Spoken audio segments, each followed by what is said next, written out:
தாவேகா மாநாட்டிற்கு நிலம் வழங்கியவர்களுக்கு விருந்தளித்து கௌரவித்திருக்கிறார் விஜய். இது தொடர்பான மேலதிக தகவலை செய்தியாளர் ராமச்சந்திரன் வழங்க கேட்கலாம். ராமச்சந்திரன், வணக்கம். இந்த நிகழ்வு குறித்த விவரங்களை பதிவு பண்ணலாம்.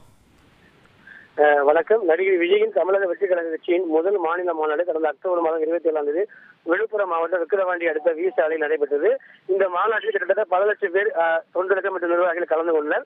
இந்த மாநாட்டில் பங்கேற்ற இடம் கொடுத்த விவசாயிகளுக்கு இன்று நன்றி தெரிவிக்கும் வகையாகவும் அவர்களை கௌரவப்படுத்தும் விதமாகவும் கிட்டத்தட்ட 150க்கும் மேற்பட்ட விவசாயிகளுக்கு தாவேகாவின் தலைமை அலுவலகம் இருக்கக்கூடிய பனையூர் அலுவலகத்தில் அவர்களுக்கு மதிய விருந்து அளித்தார். அது மட்டுமல்லாமல் மாநாட்டை சிறப்பாக நடத்திய அந்த விழுப்புரம் மாவட்ட நிர்வாகி பரணி பாலாஜி அவருக்கும், அதே போல பந்தல் ஏற்பாட்டாளர் விஸ்வநாத் ஆகிய இருவருக்கும் தங்க மோதிரத்தை அணிவித்தார். மேலும் விவசாயிகள், மேலும் அங்கு இருக்கக்கூடிய நிர்வாகிகள், சிறப்பாக களப்பணியாற்றிய நிர்வாகிகளுக்கு தாம்பூலத்துடன், அதாவது வேட்டி சேலை குங்கும சிமிழ் அடங்கிய தாம்பூலத்துடன் கூடிய பரிசுகளையும் வழங்கினார். அது மட்டுமல்லாமல் ஒவ்வொரு விவசாயியிடம் நேரடியாக சந்தித்து அவர் புகைப்படம் எடுத்துக் கொண்டது மட்டுமல்லாமல் விவசாயிகள் அவர் குடும்பத்தைச் சேர்ந்த உறுப்பினர்கள் அனைவருமே என்ன படிக்கின்றனர் என்பது குறித்து விரிவாக கேட்டறிந்தார். அது மட்டுமல்லாமல் இந்த சந்திப்பின் போது தனக்கு ஆதரவு அளிக்க வேண்டும், தனக்கு வாக்களிக்க வேண்டும் என ஒரு விவசாயிகளிடம் கூட நேரடியாக விஜய் ஒரு ஆதரவு கருத்தை கேட்கவில்லை எனவும் விவசாயிகள் தரப்பில் தெரிவித்தார்.